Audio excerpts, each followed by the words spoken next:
शांति।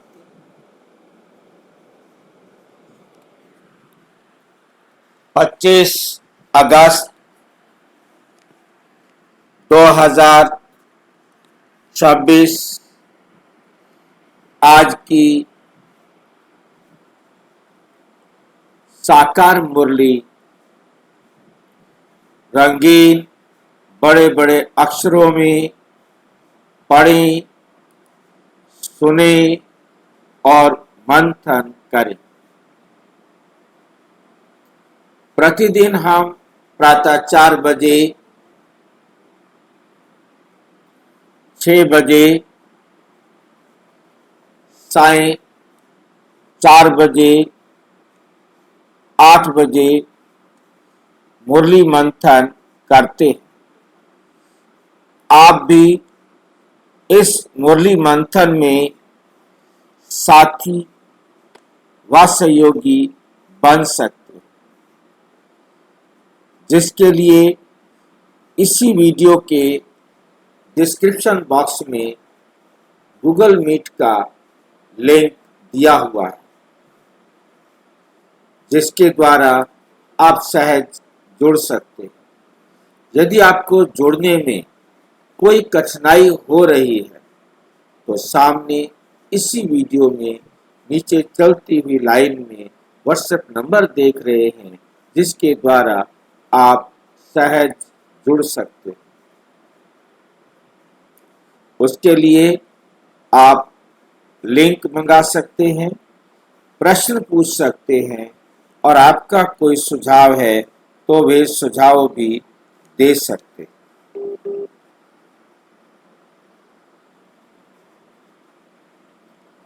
और सबसे बेस्ट है कि आप इसके बाद मोबाइल नंबर के बाद देख रहे हैं brahmakumaris.com www.brahmakumaris.com। आप इसको क्लिक करेंगे तो आप चाहें तो YouTube पर लाइव जुड़ सकते हैं। YouTube पर हम लाइव होते हैं सवेरे 4 बजे से 8 बजे तक और सायं 4 बजे से 9 बजे तक। उसमें भी आप जुड़ सकते हैं और आप चाहें तो मुरली को सुनना तो मुरली सुन सकते हैं। आप यदि गूगल मीट पर जुड़ना चाहते हैं तो लाइव मुरली मंथन जुड़ने के लिए 4 बजे, 6 बजे, 4 बजे, 8 बजे इसको आप क्लिक करेंगे तो आप रेडी टू ज्वाइन हो जाएंगे। आप जैसे भी जुड़ना चाहें आप जुड़ सकते हैं। यहाँ आप सारी सुविधाएं एक ही प्लेटफॉर्म पर, एक ही पेज पर प्राप्त कर सकते हैं। मुरली का मंथन लेना चाहते हैं, रोजाना के हम 20 क्वेश्चन पूछते हैं, उसको भी आप यहीं से प्राप्त कर सकते हैं और इसके बाद सारी प्लेलिस्ट आपको यहाँ पर मिलती है। तो आप एकदम बहुत ही सहज रीति से जुड़ सकते हैं। अच्छा, आज की साकार मुरली का रंगीन बड़े बड़े अक्षरों में पढ़े, सुने और गहराई से मंथन करें, इसे हम रिवाइज करें। आज की मुरली का सार है, मीठा मीठा बाबा कहते मीठे बच्चे, बाप और वर्षे को याद करने में तुम्हारी कमाई भी है। स्क्रीन सेट कर दो।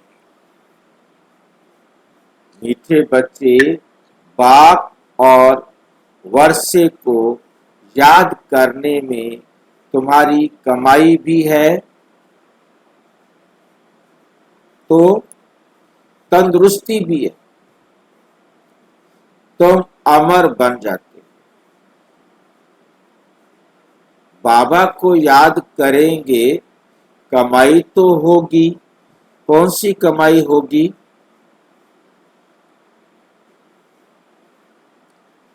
हम बाबा को याद करेंगे, कौन सी कमाई होगी?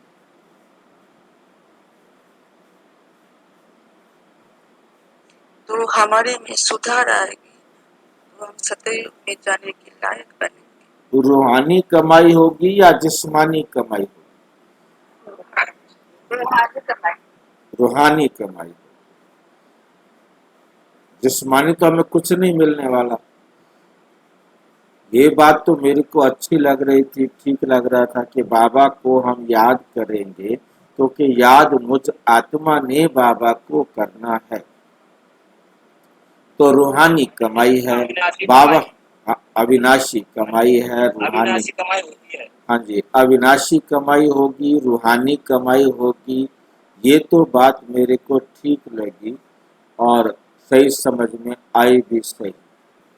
परंतु ये इसके बाद ये शरीर तो नष्ट हो जाएगा, तंदुरुस्ती कैसे मिलेगी? तंदुरुस्ती का मतलब तो शरीर का दुरुस्त होना।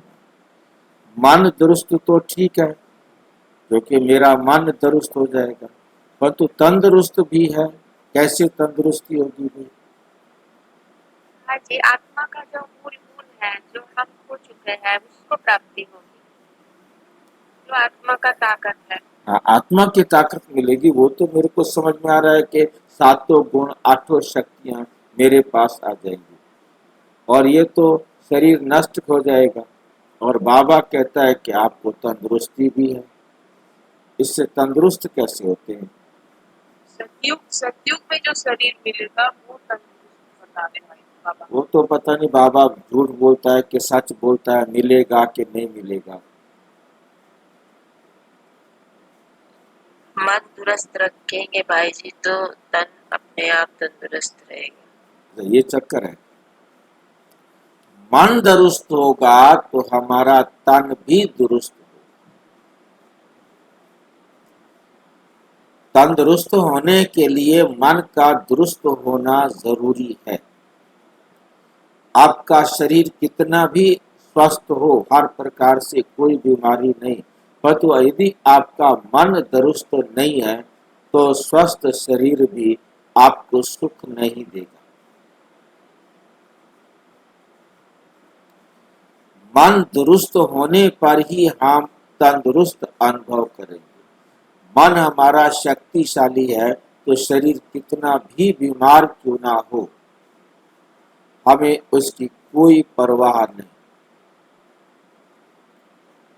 जिसके लिए बाबा कहते सिर्फ मेरी केयर करो, बाकी माया को डोंट केयर करो।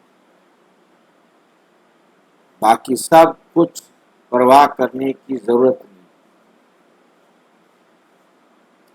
हम बाबा की श्रीमत पर चलेंगे, हमें ये अनुभव होगा, मैं आत्मा हूँ, मैं सर्वशक्तिवान परमात्मा की संतान, मास्टर सर्वशक्तिवान आत्मा हूँ। अब जो है कोई भी प्रकार का शारीरिक रोग, शारीरिक प्रॉब्लम मुझे कोई भी हलचल में नहीं ला सकता। मैं अपने आप में एक बीमार शरीर से भी बहुत संतुष्टता से, बड़ी शांति से सारे काम कर सकते।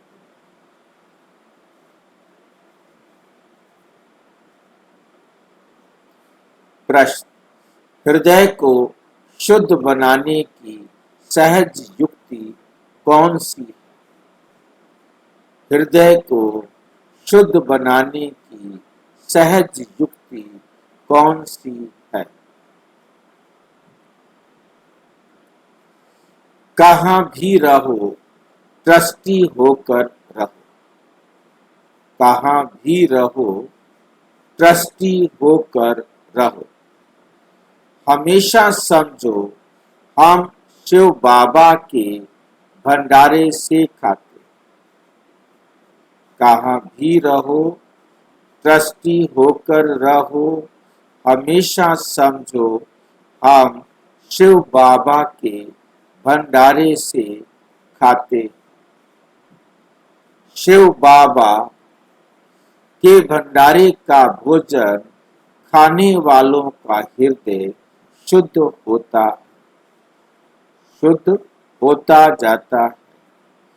प्रवृत्ति में रहते अगर श्रीमत प्रमाण डायरेक्शन पर ट्रस्टी बनकर रहते तो वह शिव बाबा का भंडारा।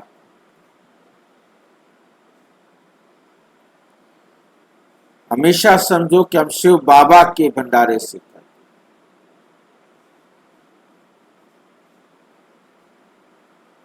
क्यों शिव बाबा के भंडारे से खाते हैं? कब हम शिव बाबा के भंडारे से खाते हैं? जब हम ट्रस्टी होकर रहे। कहां भी रहो, ट्रस्टी होकर रहो और हमेशा समझो शिव बाबा के भंडारे से खाते हैं।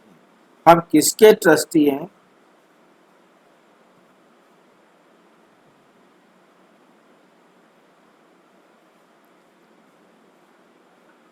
शिव बाबा हाँ जी, परमात्मा के हम ट्रस्टी हैं। तन मन धन और चौथा जन भी साथ में जोड़ो। तन मन धन जन के हम ट्रस्टी हैं। ये सब किसका है? सब बाबा का है, हम बस निमित्त ये मात्र हैं। सब परमपिता परमात्मा का है, जबकि वो इसे कभी भी अर्न नहीं करता,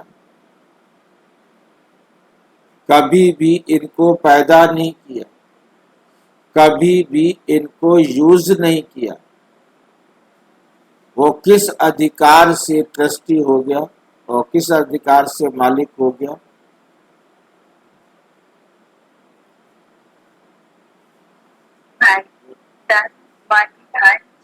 हाँ जी, हम उसका क्यों समझें? मेरे को ये समस्या खड़ी हो गई ना।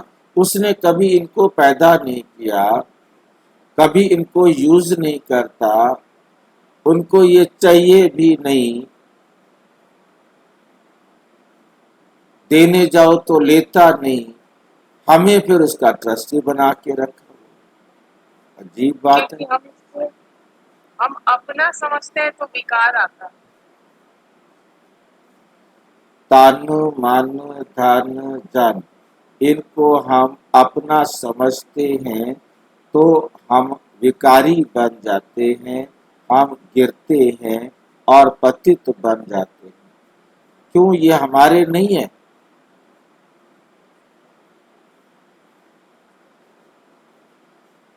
ये हमारे भाई नहीं है जी, क्या? हाँ जी, प्रकृति किसने बनाया है ये सोचना है ना। परमात्मा ने तो नहीं बनाया ना। अगर हम इनको अपना समझेंगे तो फिर तो गिरते ही जाएंगे ना, और भी ज्यादा। वो बात तो विकार में जाना, नीचे जाना विकार में एक ही बात है। इनको हम अपना समझेंगे, विकार में जाएंगे, वो तो ठीक बात है। परंतु ये हमें बनना नहीं, विकार ही है। ये परमात्मा के हैं, ऐसा क्यों समझे? जबकि परमात्मा के तो है ही नहीं, परमात्मा को चाहिए नहीं, परमात्मा लेगा नहीं। परमात्मा के तो मैं अचार डालूंगा। हाँ जी, ताकि इसके ऊपर मोह ना रहे। ताकि क्योंकि बुद्धि जो है ना, जल्दी से एक्सेप्ट नहीं करता। बुद्धि को तो समझाना पड़ेगा कुछ। भाई जी ये रोल बजाने के लिए मिले हैं भाई जी। ये हमको रोल बजाने के लिए मिले। ये बाबा को नहीं चाहिए, ये बाबा के भी नहीं है। ये सच्चाई बाबा ने आकर हम सबको बताई कि ये आपको इस संसार में पार्ट बजाने के लिए मिला। बताया नहीं था कि आपको पार्ट बजाने के लिए मिला है। भाई जी हाँ जी, स्वीकार कर ले, हम एक्टर हैं, कठपुतली है। हाँ जी, हम स्वीकार कर लें हम एक्टर हैं, कठपुतली हैं, उसके डायरेक्शन पे चल रहे हैं। अच्छा, हमें ये स्वीकार करना है हम एक्टर हैं। मतलब यही बात हम समझने का प्रयास करें कि हम आत्माएं एक्टर हैं, इस संसार में पार्ट बजाने के लिए आए थे, परंतु हमें ये विस्मृत हो गया कि हम परम धाम से पार्ट बजाने के लिए आए हैं। अब पार्ट पूरा होता है, अब हमको घर जाना है।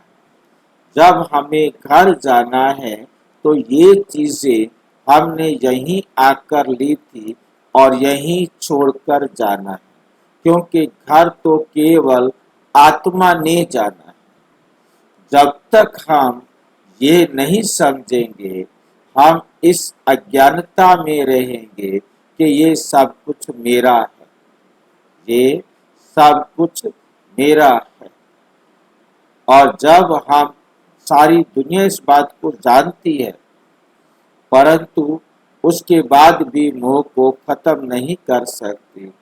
अभी मैं न्यूज़ में देखा कल कि एक बुढ़िया की डेथ हुई, भिखारिन के रूप में वो रही और अकेली थी, और जब डेथ के बाद उसके उस कमरे को देखा गया तो वहाँ लाखों रुपया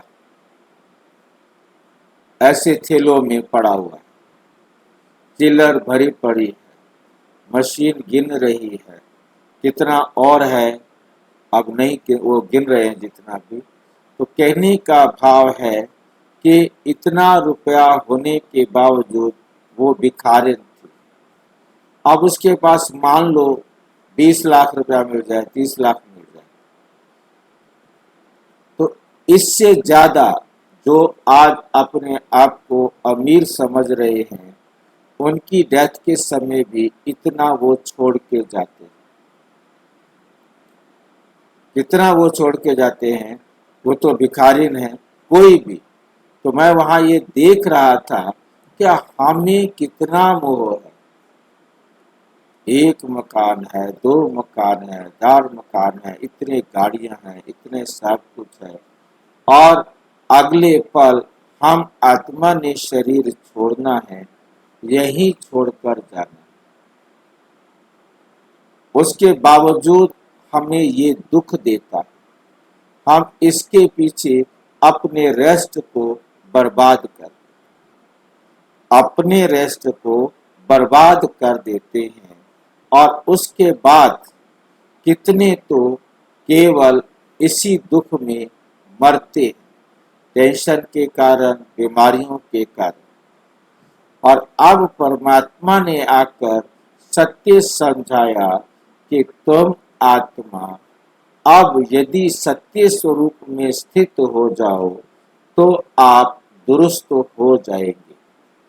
आप दुरुस्त होंगे तो आपका तन भी दुरुस्त होगा, और आप दुरुस्त नहीं, आप आत्मा ठीक नहीं, तो आपका तन आपको सुख नहीं दे सकेगा।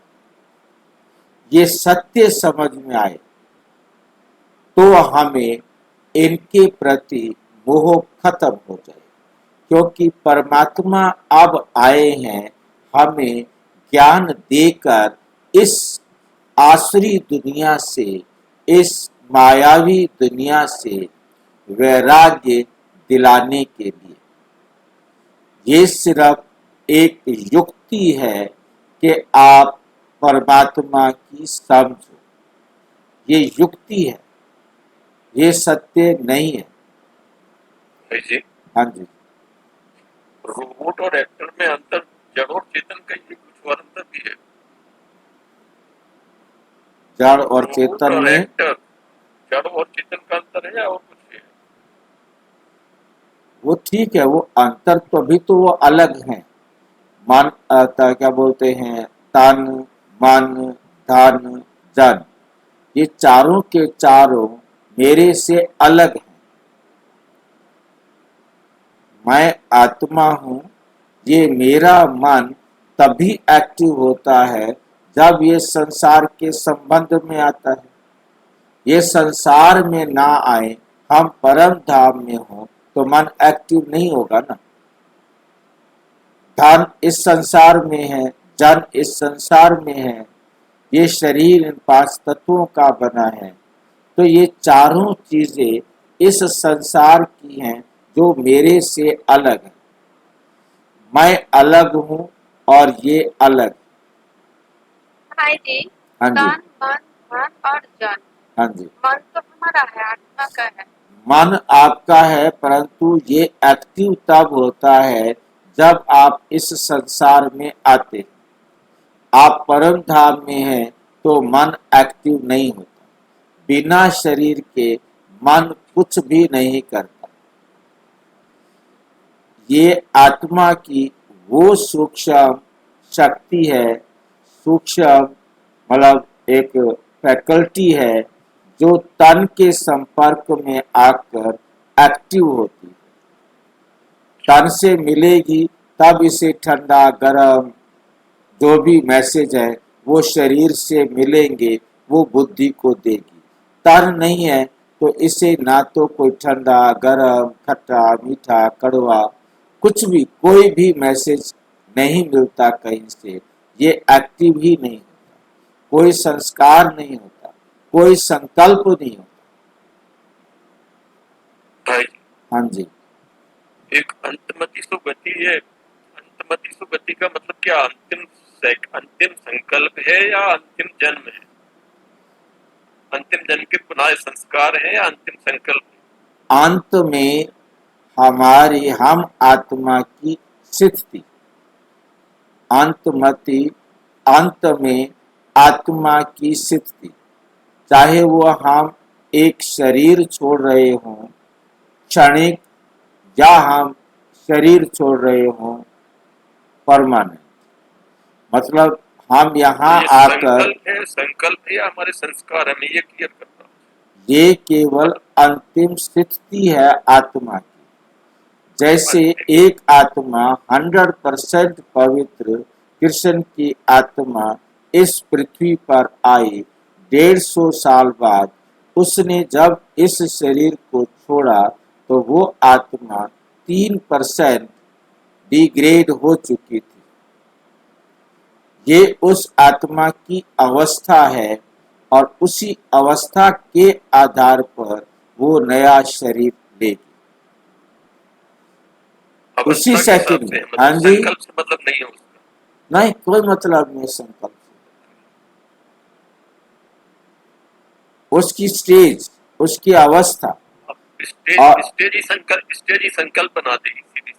उसी जब वो आत्मा यहाँ पर है तो उसका संकल्प भी उसी अवस्था के अनुसार होगा। उसी के अनुसार होगा ना। और उसी सेकंड में वो करेगी संकल्प।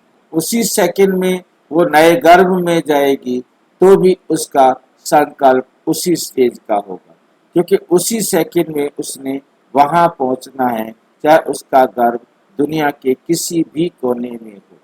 पहुंचना क्या है, शिफ्ट होना है। स्टेज थर्ड को जन्म देने वाली स्टेज है आपकी। और स्टेज के अनुसार उसके संकल्प आएंगे। बिना तन के आत्मा को कोई संकल्प नहीं आता। संकल्प तन से ही आना है। तो मन भी और क्या बोलते हैं धन भी और तन भी और जन भी, ये चारों इस कर्म क्षेत्र के साधन हैं। ये साधन है जो इस कर्म क्षेत्र पर हैं। अब ड्रामा खत्म होता है। अब हमें अपने करैक्टर को अपने पीक पर पहुंचाना है। तो इन सब से अपना मोह खत्म करना है। इसलिए बाबा ने ये हमें युक्ति दी है कि अपने आप को ट्रस्टी समझो। जैसे मंदिर का ट्रस्टी कुछ भी अपना नहीं समझता और उनको यूज करता है, ऐसे आप इस संसार की चीजों को यूज करो और अपने को श्रेष्ठ बनाओ। और जब हम जितना श्रेष्ठ बनेंगे उसी आधार पर हम पद को प्राप्त करेंगे, हम पद को प्राप्त करेंगे।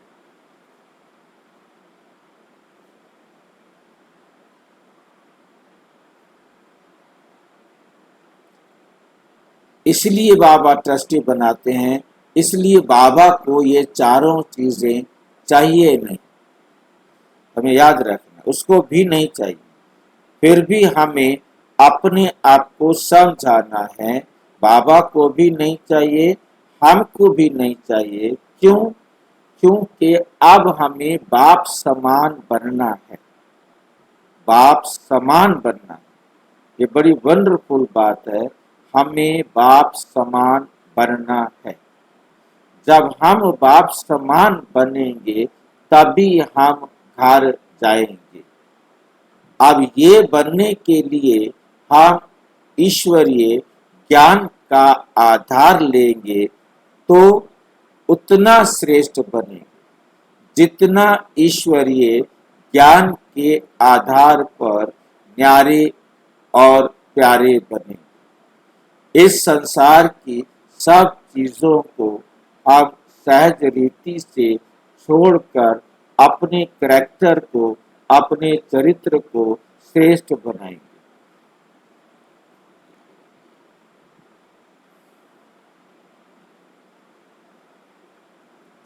हमेशा समझो हम शिव बाबा के भंडारे से खाते हैं, अर्थात मेरा नहीं, शिव बाबा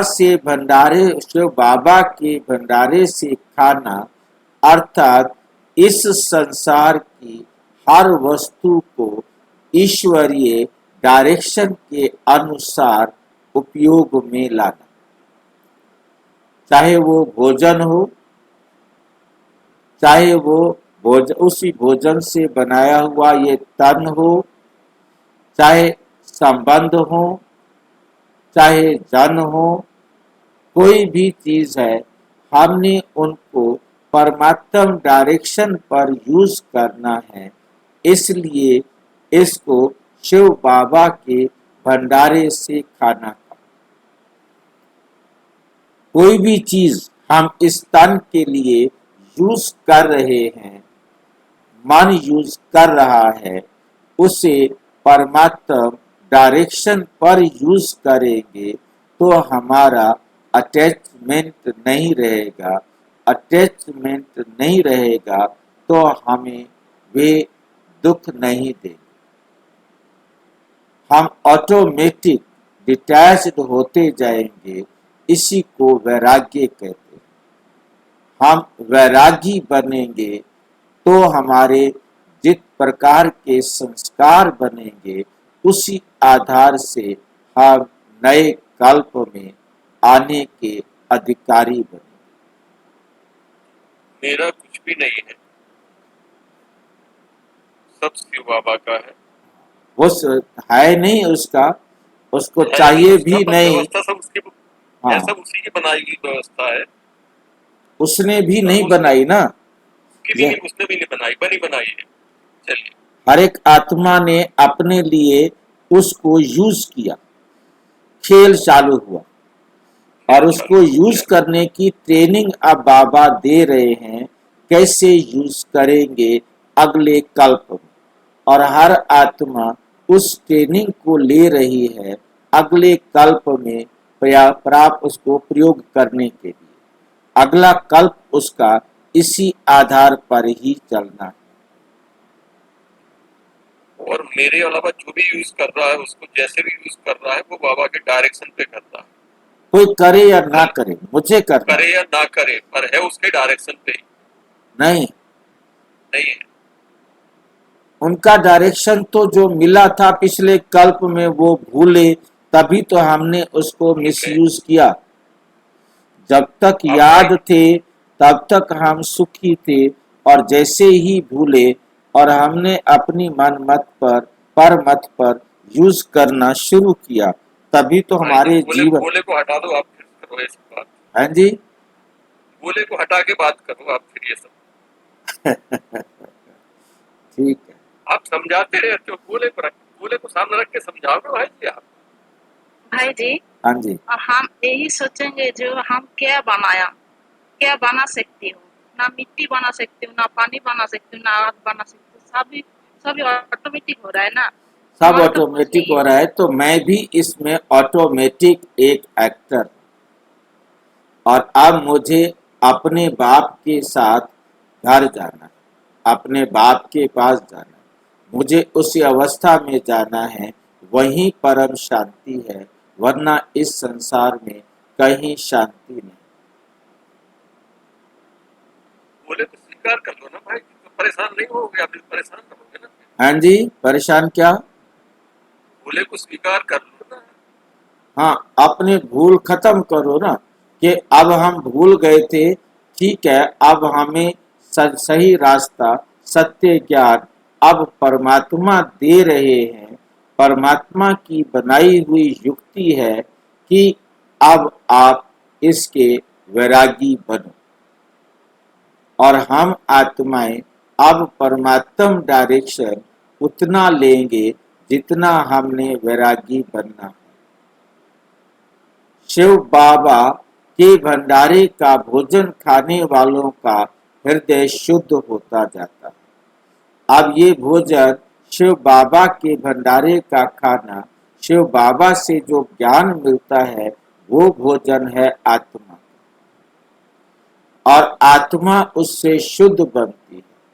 आत्मा का शुद्ध बनना माना वैरागी होना, आत्मा का शुद्ध होना माना वैरागी होना, और जितना जितना हम बाबा के ज्ञान का सेवन करते जाते हैं, उतना हम इस संसार से न्यारे होते जाते हैं, और हमारा हृदय शुद्ध होता जाता है, मतलब दिल से विकार खत्म होते जाते हैं।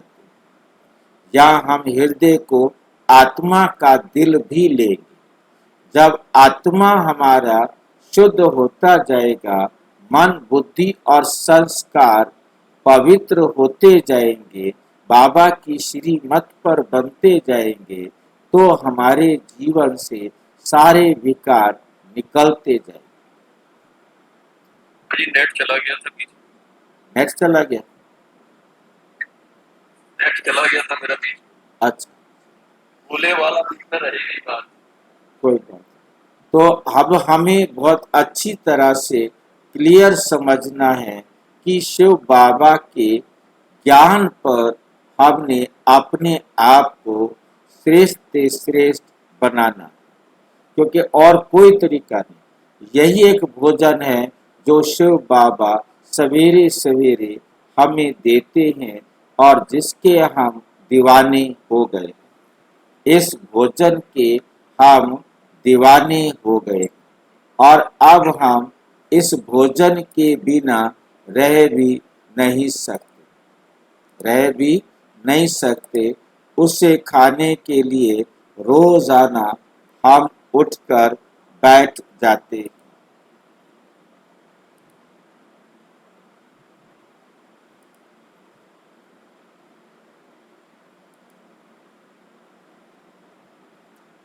प्रवृत्ति में रहते, अब हमारा हृदय शुद्ध होता जाता है। प्रवृत्ति में, परिवार में रहते, अगर श्रीमत प्रमाण डायरेक्शन पर ट्रस्टी होकर रहते हो, तो वे भी शिव बाबा का भंडारा। तो आप जहां भी रह रहे हो, केवल किचन नहीं, ये याद रखना है, सिर्फ किचन नहीं, सिर्फ भोजन नहीं, जहां भी रह रहे हैं तो वहां शिव बाबा का भंडारा है। अर्थात हम केवल ईश्वरीय ज्ञान पर चलते, ईश्वरीय ज्ञान पर चलना ही शिव बाबा का भंडारा है। यदि हमने कोई भी एक्ट शिव बाबा के ज्ञान से विपरीत किया, तो हम शिव बाबा के भंडारे से नहीं खा रहे, शिव बाबा के भंडारे से हम प्राप्त नहीं कर रहे। क्योंकि जो काम हमने शिव बाबा की श्रीमत पर नहीं किया तो वहीं शिव बाबा का भंडारा, ज्ञान का भंडारा बंद हो गया और हमारी दुनिया का शुरू हो गया, दुनिया की मत शुरू हो गई। तब हम समझो कि मन से सरेंडर है। बहुत सारे भाई बहन तन से तो सरेंडर है परंतु करते अपने मन की है, अभी वो मन से सरेंडर नहीं हुए। जब तक मन से सरेंडर नहीं हुए तब तक ना तन सरेंडर हुआ, ना धन सरेंडर हुआ और ना जन सरेंडर हुआ। हमें मन से शिव बाबा के आगे सरेंडर होना है और मन को हमने केवल शिव बाबा का भोजन देना है। जब शिव बाबा के भोजन पर पूरा मन मना भव हो जाएगा, बुद्धि भी मन मना भव हो जाएगी, संस्कार भी शिव बाबा के डायरेक्शन पर चलेंगे, तीनों एक हो जाएंगे। मतलब दिल, हृदय, तो यहाँ पर बाबा ने हृदय हमारा एकदम बाप समान शुद्ध होगा। जितना हमारे अंदर कमी होगी उतना अभी हम कम होंगे।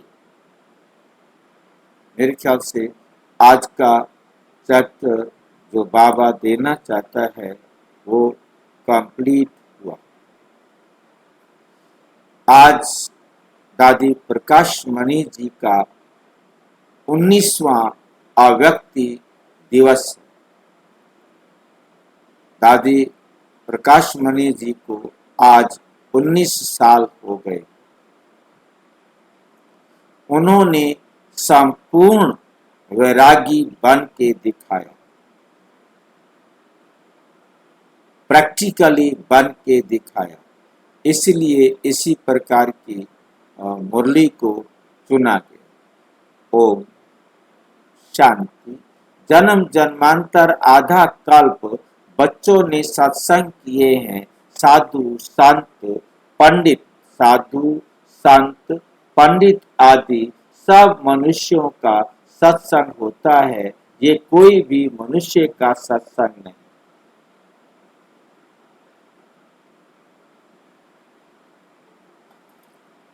ये सारी दुनिया के सारे हर प्रकार के संग झूठ संग है।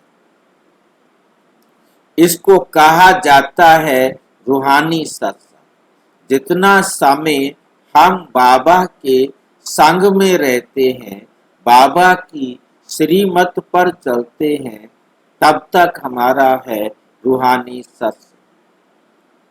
सुप्रीम रूह रूहों के साथ रूह रिहान अर्थात सत्संग करते हैं।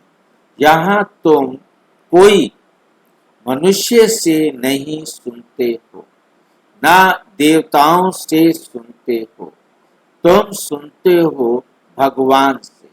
भगवान को हमेशा निराकार कहा जाता है और भगवान आते ही हैं तब जब बच्चों को भगवान भगवती बनाने के लिए पढ़ाना है। भगवान और भगवती का पद सिवाय भगवान के कोई दे ना सके। बच्चे जानते हो कल्प कल्प संगम युग होता है, तो निराकार भगवान आकर हमको ज्ञान देते हैं। निराकार भगवान आकर हमको ज्ञान देते हैं। ये भी सिर्फ तुम ही समझते हो, दूसरा कोई मुश्किल समझ सके। शिव बाबा आते हैं जरूर, शिव बाबा आते हैं जरूर, परंतु उनके बदले श्री कृष्ण को गीता का भगवान कह दिया है, तो जरूर सबकी बुद्धि में मनुष्य तन ही आता होगा। तुम हो दैवी गुण वाले। तुम ही क्या है? पहले देवी गुण वाले थे जब परम धाम से आए थे। हर एक अपने अपने जितने भी देवी गुणों वाले थे वही उनकी परम चरम अवस्था थी, टॉप स्टेज थी। अब आसुरी गुण वाले बने हो, फिर क्या करो? देवी गुण वाले बनते हो। देवी गुण वालों को ईश्वरीय संप्रदाय, आसुरी गुण वालों को आसुरी संप्रदाय कहा जाता है। अब निराकार बाप निराकार संप्रदाय अर्थात आत्माओं को पढ़ाते हैं, इसलिए कहा जाता है ईश्वरीय संप्रदाय अथवा रूहानी संप्रदाय, जिन्हें रूहानी बाप आकर पढ़ाते हैं। अभी तुम रूह अभिमानी बनते हो। हम आत्मा हैं, बाप हमको पढ़ाते हैं, कहते हैं मुझे याद करो तो तुम्हारे विकर्म विनाश होंगे। रूहों को ही पढ़ाते हैं, वही नॉलेजफुल है। और ऋषि मुनि आदि तो सब नेति नेति कहते गए, अर्थात हम रूहों को नहीं जानते। जब तक जब तक वह ज्ञान सागर सन्मुख ना आए तो ज्ञान कैसे समझाए? ये अच्छी रीति समझने की बातें हैं। हमको कोई मनुष्य नहीं पढ़ाते हैं, हमको बाप पढ़ाते हैं। वे है बेहद का बाप निराकार। ये भी बच्चों को समझाया है। साकार और निराकार दो बाप हर एक को होते हैं, एक रूहानी और दूसरा जिस्मानी। रूहानी बाप ही आकर रूहों को पावन बनाते हैं। तुम जानते हो हम पावन थे, पतित बने, फिर पतित से पावन कैसे बनते हैं? चित्र भी सामने है। बाबा राय देते हैं कि घड़ी घड़ी चक्र के सामने जाकर बैठो तो बुद्धि में सारा ज्ञान आ जाएगा कि हम अभी संगम युग पर बैठे हैं और सभी अपने को कल युग में समझते। सभी अपने को कलयुग में समझते। कलयुग को घोर अंधियारा कहा जाता है। अभी तुम हो संगम पर, अभी तुमको रोशनी है। सतयुग में फिर तुमको ये ज्ञान नहीं मिलता। बाप जब आते हैं तब ही घोर सोजरा होता है। ये संगम युग है ही कल्याणकारी युग। इन जैसा युग कोई होता ही नहीं। जबकि बाप आते हैं सतयुग को कल्याणकारी नहीं कहेंगे। वहां कोई किसका कल्याण नहीं होता। कल्याण संगम पर ही होता है। सतयुग में तो है ही कल्याण। संगम पर कलयुग को सतयुग कल्याणकारी बनाते हैं। तो अब तुम्हारा देखो कितना कल्याण होता है। सिर्फ बाप और वर्षे को याद करने में कितनी तुम्हारी कमाई है। कमाई की कमाई भी है और तंदुरुस्ती की तंदुरुस्ती भी है। दोनों को देखो अलग करके बताया। कमाई की कमाई भी है। कौन सी कमाई है? जितना हम रूहानी कमाई करते हैं वो रूहानी कमाई है, और जितनी हमारी रूहानी कमाई होती है उसी अनुसार तंदुरुस्ती भी मिलती जाती है, बढ़ती जाती है। भाई जी, हाँ जी। बाबा ने जो ज्ञान सुना रहा है वो हमारा ज्ञान है क्या बाबा का ज्ञान है? जो हमें भूल गई थी वही दे रहा है ना।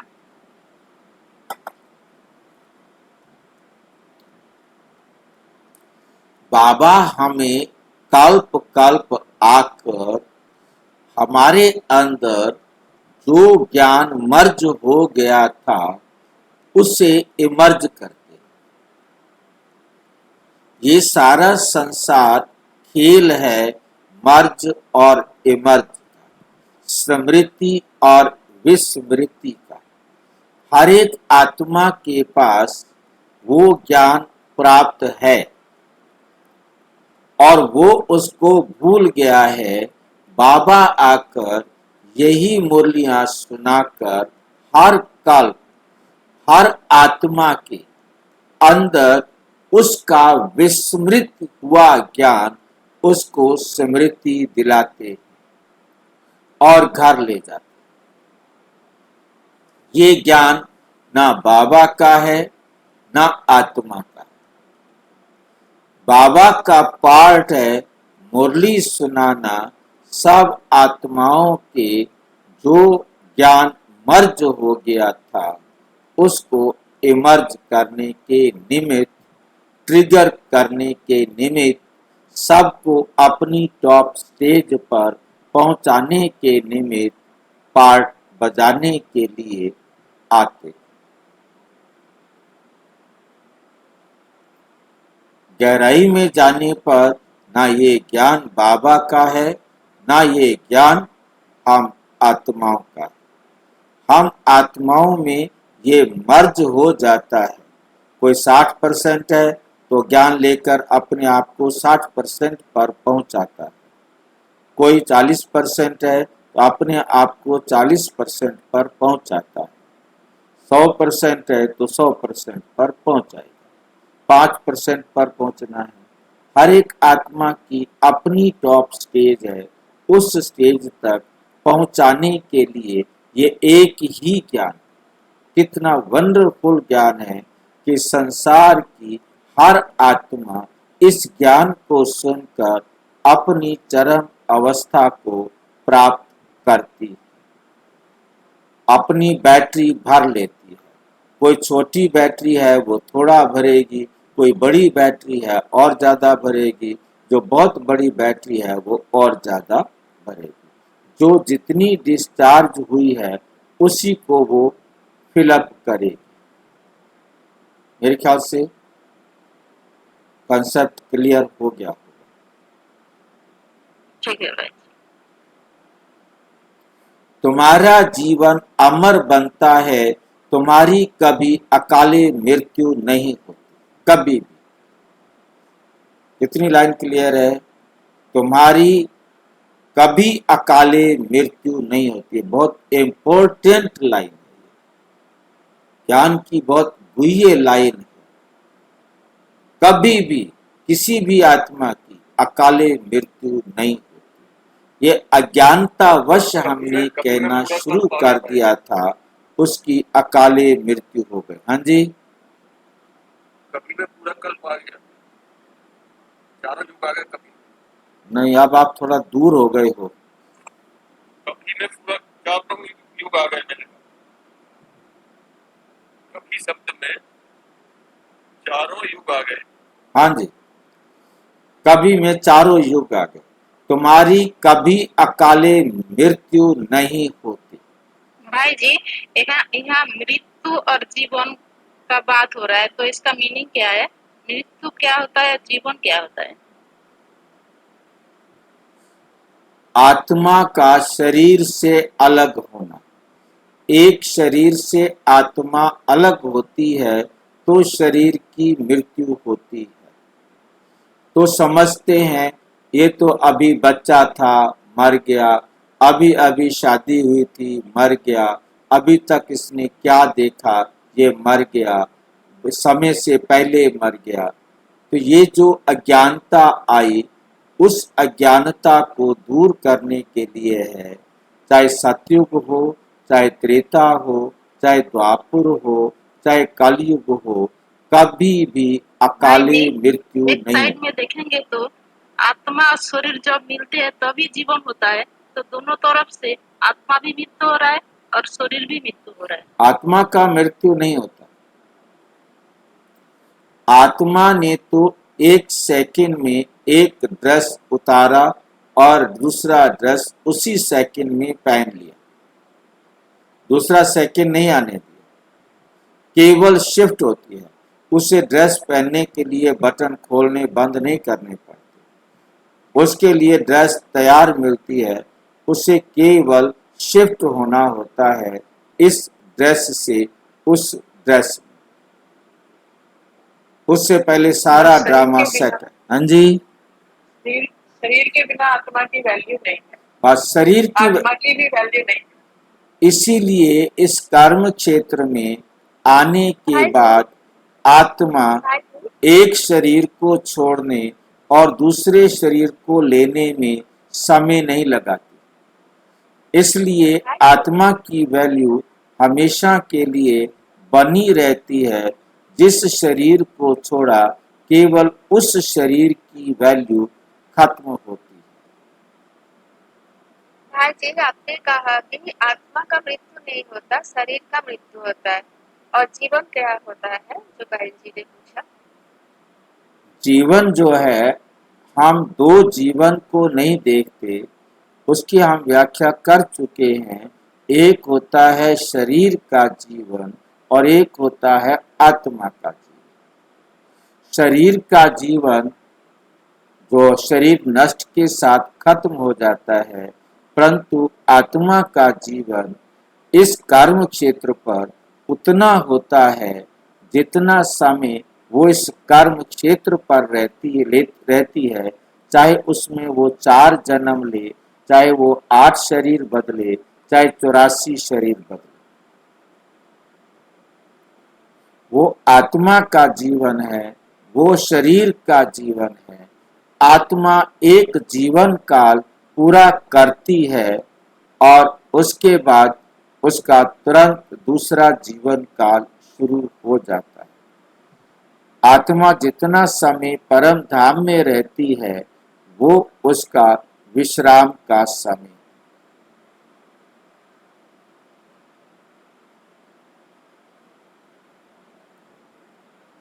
मतलब आत्मा की तो कभी अकाले मृत्यु नहीं, केवल वो विश्राम करने के लिए परम धाम चली गई, वापस आ गई अपने पाठ पर। आत्मा परम धाम से आने के बाद विश्राम नहीं करती है। हाँ, इस कर्म क्षेत्र में नो रेस्ट। ये शरीर का रेस्ट होता है, आत्मा का रेस्ट नहीं। जो हम सोते हैं तो हम शरीर सोते हैं, आत्मा नहीं। आत्मा कभी सोती नहीं है।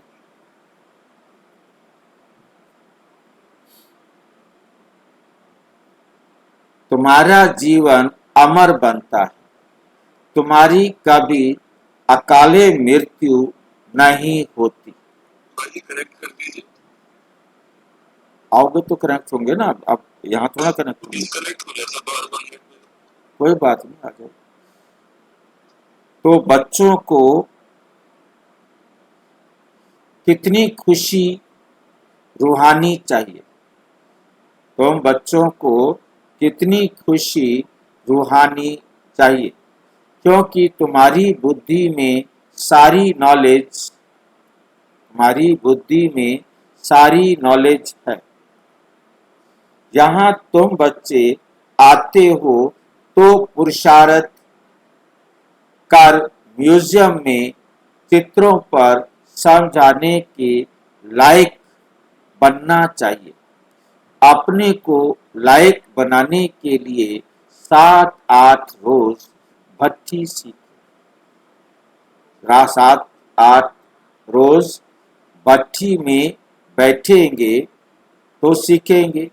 प्रैक्टिस हुई और झट भागा, प्रैक्टिस करेंगे तो झट भागेंगे। चित्र को सामने देखने से ही बुद्धि में आ जाता है कि हम संगम युग पर बैठे हैं। आज की दुनिया में बहुत मनुष्य हैं, कल बहुत थोड़े होंगे, इतने ये सब वापस जाने हैं। अभी बाप स्वयं आए हैं, बच्चों को कितनी इज्जत रखते हैं। दूर देश का रहने वाला आया देश पराया। रावण का देश पराया देश है ना। राम के देश में तो कभी रावण आ ना सके। अभी तुम बच्चों की परवरिश तो बाप के हाथ में है। बस तुम ही से खाऊं, तुम्हारे ही भंडारे से खाऊं, क्योंकि बाबा का ही हमने ज्ञान लेना है। बाबा के पास रोटियां नहीं है, बाबा के पास कपड़े नहीं है, बाबा के पास संसार की कोई चीज नहीं है। बाबा संसार की कोई चीज नहीं देता, केवल वो हम आत्माओं को ट्रेंड करते हैं हाउ टू यूज, कैसे हम इस संसार को यूज करें। बाबा का सारा ज्ञान ही केवल यही है कि हम इस संसार को उपयोग कैसे करें। तुम्हारी सारी परवरिश यहाँ ही होती है। जो सरेंडर हो जाते हैं उनकी परवरिश तो होती ही है, लेकिन जो मन से भी समझते हैं कि ये सब कुछ ईश्वर का है, बाप का है, मैं ट्रस्टी हूँ, हम श्रीमत पर ही चलकर खर्चा आदि करते हैं। मतलब केवल पैसे का खर्चा नहीं, हम कुछ भी इस संसार को यूज कर रहे हैं तो वो बाबा की श्रीमत पर कर रहे हैं। तभी हम शिव बाबा के भंडारे से खाते हैं। सिर्फ ये नहीं शिव बाबा कह करके गीत सुन करके हमने भोजन बनाया तो हमने शिव बाबा के भंडारे से खाया नहीं। शिव बाबा की याद में बनाया, शिव बाबा की याद में खाया। आज हम उस हद से भी बाहर आ गए।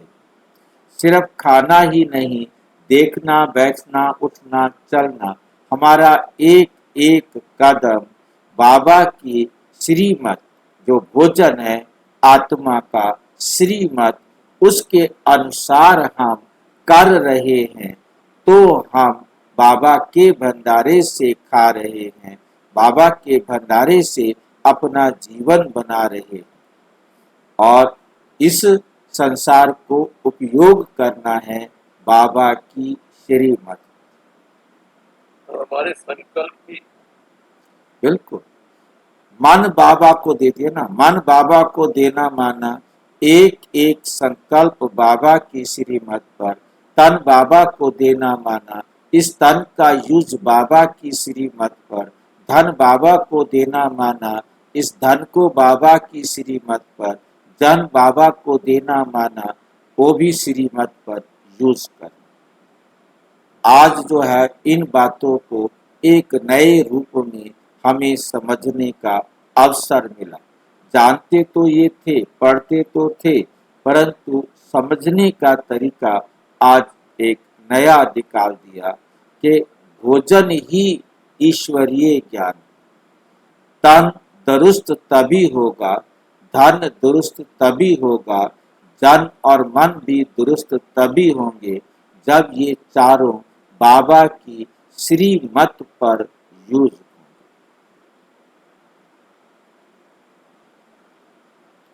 भंडारा सिर्फ भोजन के उस स्थूल भोजन के लिए नहीं कहा जा रहा।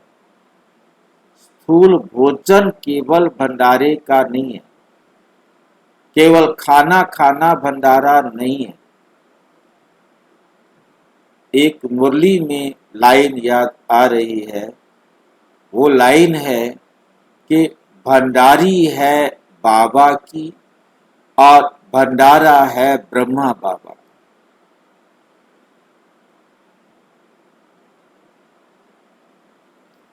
भंडारी है बाबा और भंडारा है ब्रह्मा बाबा का, क्योंकि सारे ज्ञान को देने वाला वो शिव बाबा है। सारा ज्ञान केवल और केवल एक शिव बाबा के पास है। और ये जो भोजन वाला भंडारा है ये ब्रह्मा बाबा का, क्योंकि हम ब्रह्मा कुमार ब्रह्मा कुमारियां, ये माध्यम है ब्रह्मा, जिसके द्वारा हमें वो ज्ञान प्राप्त होता है।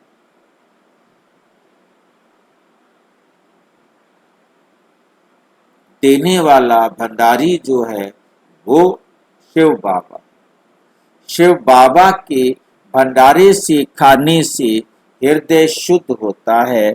ऐसे नहीं कि वे शिव बाबा के भंडारे से नहीं खाते। भंडारी यानी मालिक। हाँ, वो मुरली की लाइन आज की मुरली से अलग है। मैं उस मुरली को जोड़ रहा था यहाँ, क्योंकि मुझे वो जब से मैंने आज का टॉपिक शुरू किया वो लाइन मुझे बार बार आ रही थी कि बाबा ने ये भी कहा हुआ है, बाबा ने ये भी कहा हुआ है।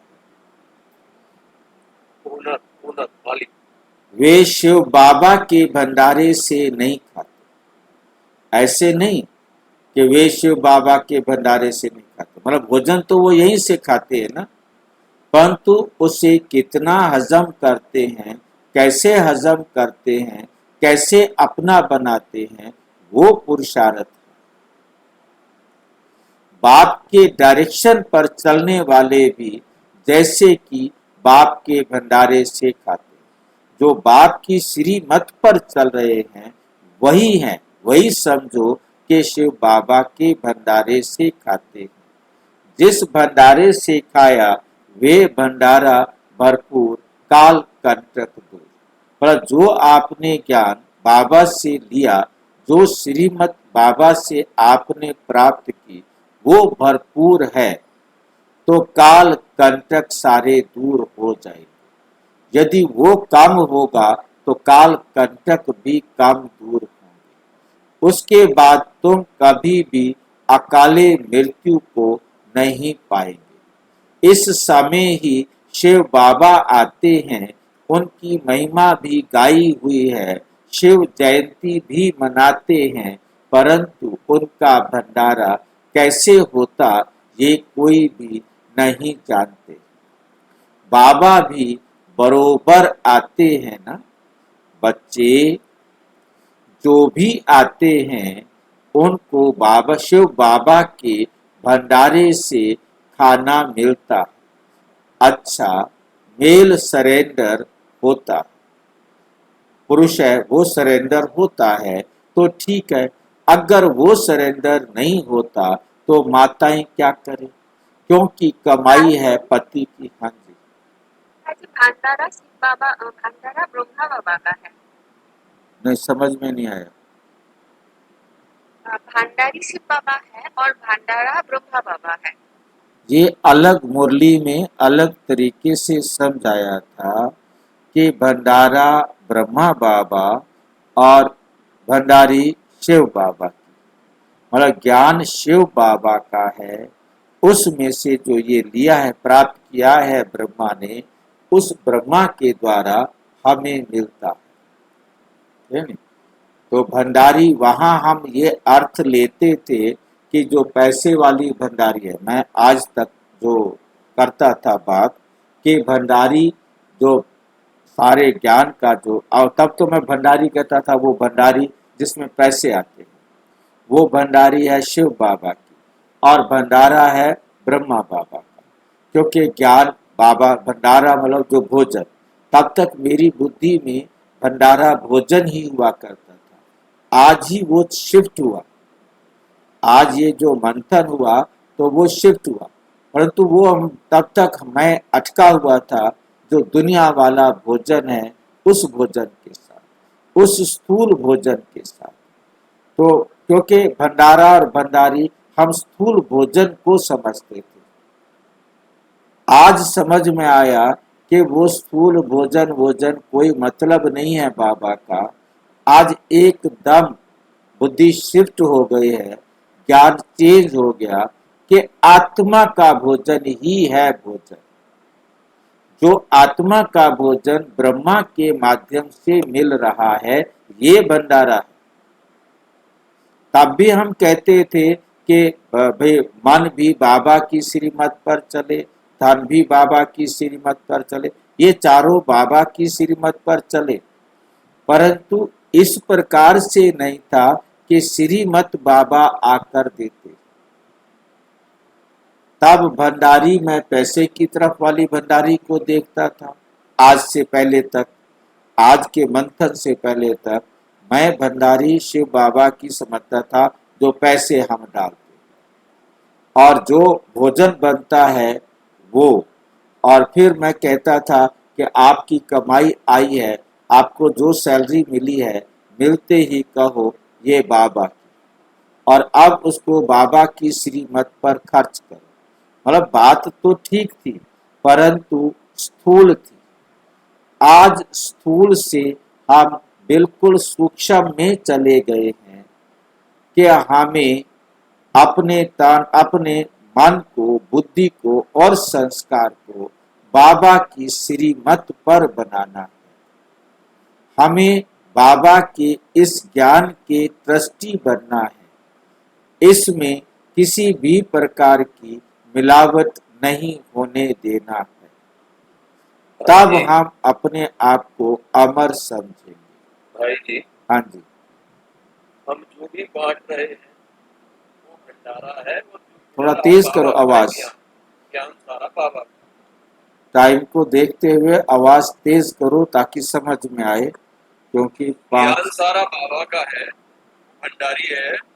हाँ, और जो और बांट रहे हैं वो बांटने के निमित्त ब्रह्मा बना है, इसलिए भंडारा उसके लिए बांटता है, वो भंडारा है। हाँ, ये मुरली आज की नहीं थी, ये लाइन मेरे को शुरू से ये बात कर रहा था तो अटका रही थी, आगे नहीं चलने दे रही थी, तो इसलिए मैंने पिछली मुरली की बात को यहाँ वर्णन कर दिया। परंतु आज की मुरली में ये लाइन नहीं है,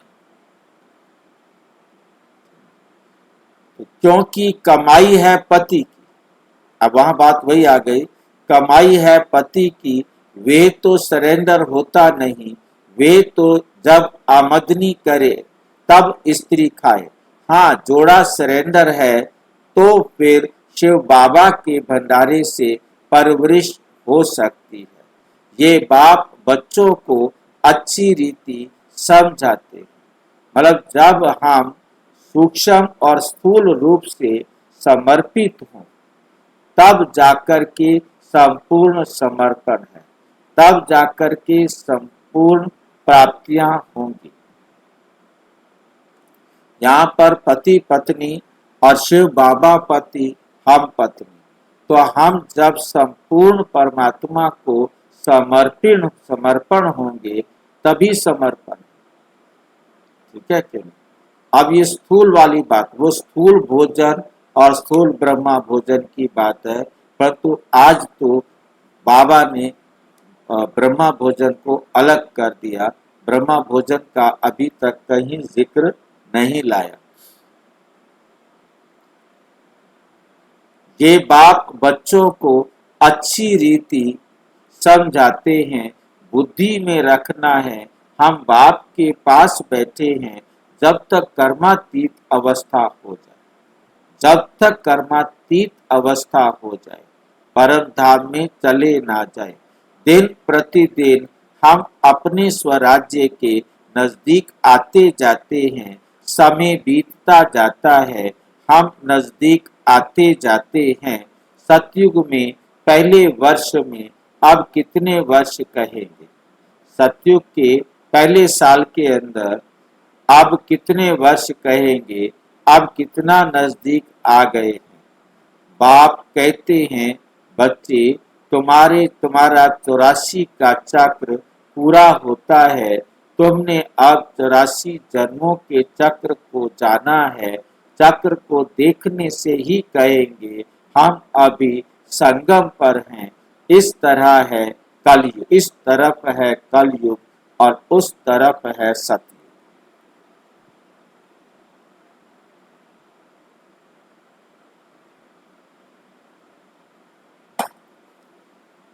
कल हम अपने सुख धाम में होंगे, दुनिया को पता नहीं है, वह तो बिल्कुल ही घोर अंधियारे में है। तुम बच्चों को बहुत खुशी होनी चाहिए, बेहद के बाप से हम 21 जन्म की कमाई करते हैं, सदा सुख का वर्षा पा रहे हैं, ये खुशी रहती है स्वर्गवासी बनना, यह तुम्हारी ही तकदीर में है। स्वर्ग एक वंडरफुल चीज है, जैसे 7 वंडर्स दिखाते हैं ना, यह तो सबसे बड़ा वंडर है। चित्र भी हैं वंडरफुल स्वर्ग के, ये लक्ष्मी नारायण स्वर्ग के मालिक थे। इसलिए बाबा ने लिखा था ऊपर में सूर्यवंशी का लिखो, उसके नीचे चंद्रवंशी का लिखो, तो आधा कल्प पूरा हो जाएगा। सूर्यवंशी चंद्रवंशी 1250 वर्ष, तो फिर लाखों वर्ष की तो बात ही उड़ जाए। वहां बाहुबल में कितना खर्च होता है, यहाँ शुरू से लेकर अंत तक कुछ भी खर्चा नहीं होता। ये तो बाप और बच्चों का हिसाब है, खर्चे की बात ही नहीं। यहाँ बच्चे आकर रिफ्रेश हों, इसलिए मकान आदि बनाते हैं। बच्चों का ही पैसा है, सो भी कितने दिन तो पास हो गए, बाकी थोड़े दिन है, खर्चा कुछ भी नहीं। तुम जीवन मुक्ति पाते हो बिगर कोड़ी खर्चे। इसमें सिर्फ मेहनत की बात है। भगवान को तो सब भक्त याद करते हैं, परंतु यह नहीं जानते कि भगवान कौन है।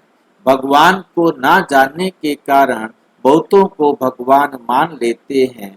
अब तुम बच्चों को सच्चे बाप का परिचय मिला है, तुम बच्चों को अथाह खुशी होनी चाहिए। बेहद का बाबा हमको पढ़ाते हैं, स्वर्ग का मालिक बनाने के लिए बाबा आकर स्वर्ग की स्थापना और नरक का विनाश कराते हैं। इसलिए महाभारत लड़ाई भी साथ में है। हर 5000 वर्ष बाद ये चक्र फिरता है।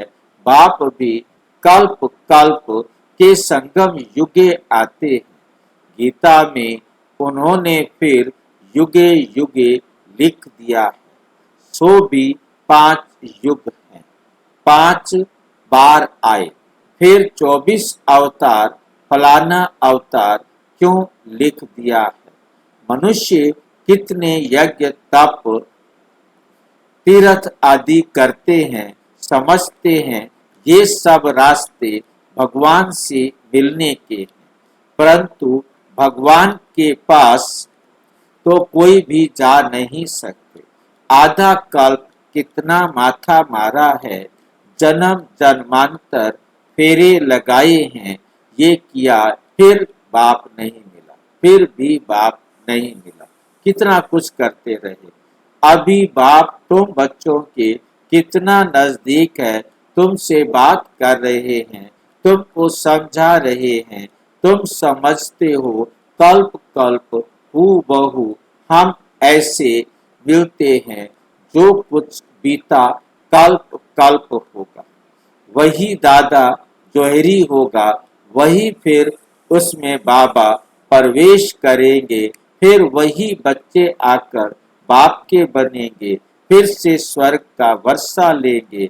ये बाप का तुम बच्चों के साथ अनादि अविनाशी पाठ कल्प कल्प ऐसे ही रिपीट होता रहता है। अच्छा, मीठे मीठे सिक्की लदे बच्चों प्रति माता पिता बाप दादा का याद प्यार और गुड मॉर्निंग। रूहानी बाप की रूहानी बच्चों को नमस्ते। हम रूहानी बच्चों की रूहानी बाप दादा को नमस्ते नमस्ते नमस्ते। धारणा के लिए मुख्य सार नंबर 1, ये कल्याणकारी संगम युग है, इसमें हर बात में कल्याण है, कमाई ही कमाई है। बाप और वर्षे को याद कर 21 जन्मों के लिए जीवन को अमर बनाना है। प्रवृत्ति में रहते मन बुद्धि से सरेंडर होना है, श्रीमत पर खर्चा करना है, पूरा ट्रस्टी होकर रहना है। वरदान, सहयोग की शक्ति से असहयोगियों को सहयोगी बनाने वाले बाप समान परोपकारी भाव।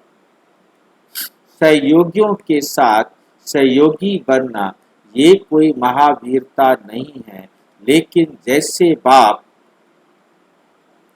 अपकारियों पर उपकार करते हैं, ऐसे बच्चे भी बाप समान बनो। कोई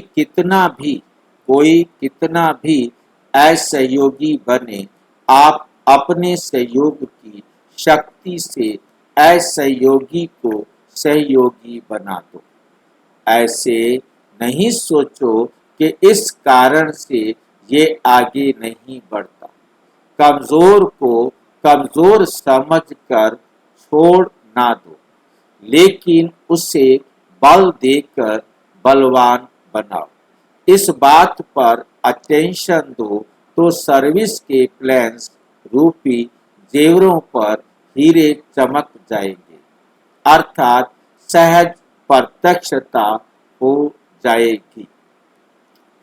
स्लोगन, क्रोध का कारण है स्वार्थ व ईर्ष्या, यही चिड़चिड़ेपन की जड़ है। पहले इसे ही समाप्त करो।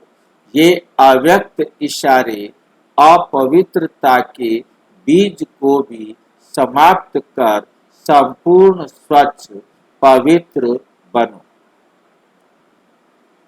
पवित्रता का फाउंडेशन है और फाउंडेशन का ब्रह्मचर्य व्रत धारण करना ये कॉमन बात है।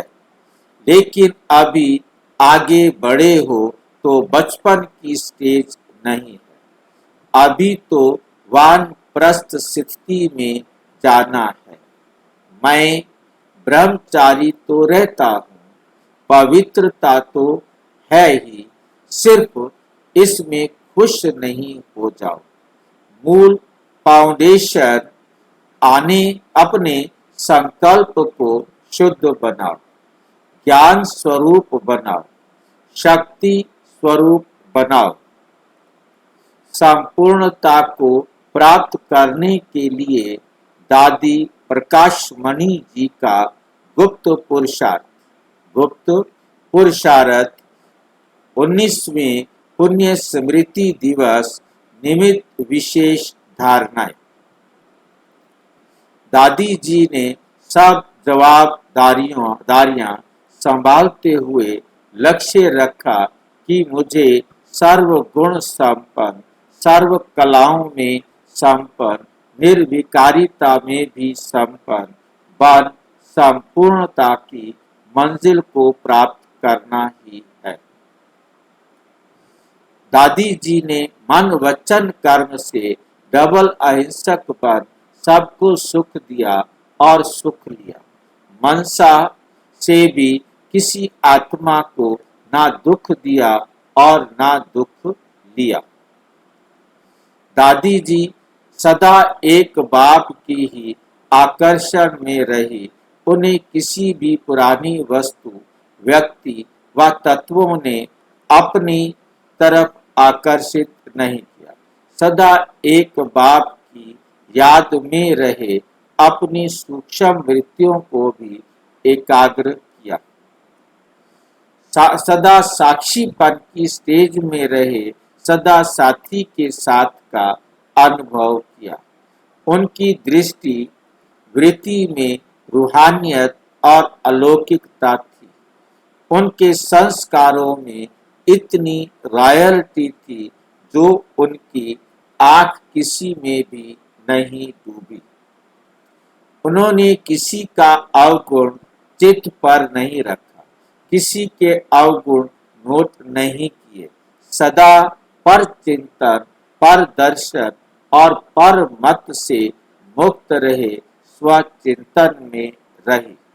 दादी जी ब्रह्मा बाबा के समान सदा निर्माण रही, निराकारी और निरहंकारी स्थिति में रहने का अभ्यास किया, सदा स्वयं को सेवाधारी समझा, कभी अपनी महिमा स्वीकार नहीं की, किसी ने निंदा की तो घबराई नहीं और महिमा में खुश नहीं हुई, हर बात में अपनी स्थिति समान रखी, बाप दादा से मिली हुई दिव्य बुद्धि की सौगात को संभाल कर रखा, सदा समर्थ संकल्प किए, हर कर्म श्रीमत प्रमाण हो, उसमें जरा भी मन मत व पर मत मिक्स ना हो, दिव्य बुद्धि के आधार पर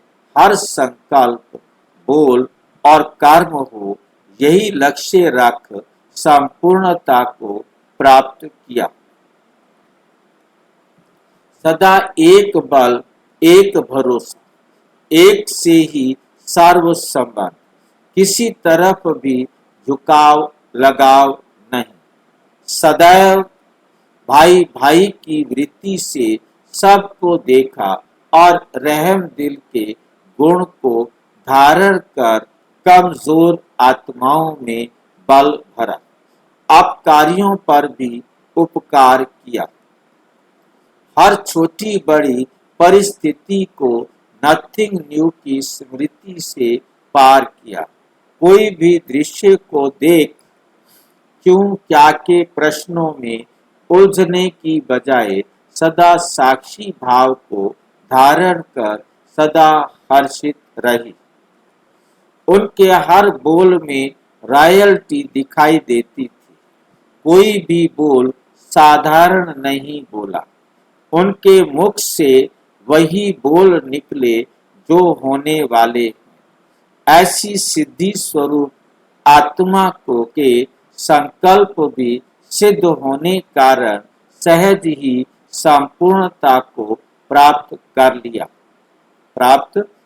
लिया। दादी जी सदा आत्म विश्वास से भरपूर होने कारण इसी स्मृति में रही कि हम तो कल्प कल्प की विजयी आत्मा है, कोई भी पुराने संस्कार स्वभाव व हिसाब किताब के अधीन नहीं रही, ऐसे अनुभव जैसे जैसे आत्मा लाइट के शरीर में निवास कर रही है, दादी जी की बुद्धि स्वच्छ साफ आईने की तरह थी, वो निरंतर तपस्वी मूर्त होकर रही, सदा यही स्मृति रही कि इस तपस्या से ही विश्व का कल्याण होगा, सुखमय संसार आएगा। दादी जी ने अंतिम समय को सामने देखते हुए सदा स्वयं चिंतन किया, स्वयं उन्नति के लिए रोज अमृत वेले बाबा से मीठी मीठी रूह रिहान की, बाबा के महावाक्यों का गहराई से अध्ययन किया, बाबा के साथ बाबा की मुरली से अटूट प्यार रहा। दादी जी ने अपनी संपूर्ण स्थिति बनाने के लिए देह भान से परे रहने का अभ्यास किया, परे रहने का अभ्यास किया। उनकी बुद्धि में सदा यही रहा कि हम विश्व कल्याण के निमित्त हैं, हमें स्वयं की स्थिति ऊंची एकाग्र एक रस अथवा संकल्पों से परे निरसंकल्प बनानी है, तब हम इस पुरानी दुनिया से उड़कर बाबा के पास वतन में जाकर बैठेंगे। सदा इसी लगन में रही कि मुझे बाबा की यादों में रहे, सबको संतुष्ट करके सभी की दुआएं लेनी है, कोई भी आत्मा कभी मेरे से डिस्टर्ब होकर बद दुआ ना दे, इसका पूरा पूरा ध्यान रख सबके दुआओं की पात्र बने। सदा एक ही लक्ष्य सामने रहा कि मुझे संपन्न फरिश्ता व कर्मातीत बनना है। ये पुराना तन छोड़ फरिश्ता बन अव्यक्त वतनवासी बनना। ये सेवाएं तो दिन रात चलती रहेंगी। मुझे सेवा के साथ साथ स्वयं पर सूक्ष्म अटेंशन रख पास विद ऑनर बनना है। दादी जी सदा सर्व विघ्नों से पार निर्विघ्न अवस्था में रही। एकांत में बैठ अपने आप को सूक्ष्म चेक करके अपनी कमजोरियों को आत्मा रूपी हीरे के दाग को संपूर्ण समाप्त कर अमूल्य हीरा बन गए। स्वयं को संपूर्ण पावन लाइट माइट से संपन्न बनाने के लिए आंतरिक वैराग्य वृत्ति द्वारा सब बातों से उपराम रहे अपनी सूक्ष्म दृष्टि वृत्ति को संपूर्ण पावन बनाया। पुराने संस्कारों की प्रकृति को पराजय कर प्रकृति जीत बन बाबा की गोद में समा गई। मैं बाबा की हूँ, मुझे बाबा के समान संपूर्ण बनना ही है। इसलिए सूक्ष्म देह अभिमान को, स्वयं के संस्कारों को, मान शान व महिमा को, बुद्धि व आदतों को संपूर्ण समर्पण किया और बाप समान बन अव्यक्त वतनवासी बन अव्यक्त वतनवासी बन गई। अच्छा, ओम शांति।